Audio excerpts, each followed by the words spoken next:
Wife and husband best friends, అన్న చెల్లెళ్ళు, అన్న తమ్ముళ్ళు, వీళ్ళెవ్వరైనా సరే ఏదైనా గొడవ వస్తుంటే దాన్ని సర్ది చెప్పడానికి ట్రై చేయండి.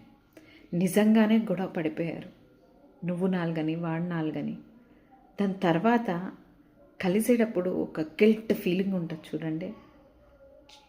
అసలు మాట్లాడాలంటేనే చిరాకు వస్తుంది, సిగ్గుగా ఉంటుంది. అన్ని మాటలు అనుకుని కలిసి ఉండాలన్న వైఫ్ అండ్ హస్బెండ్ ఎలా ఉంటారు? సో అలాంటి సిచ్యువేషన్స్ తెచ్చుకోకండి.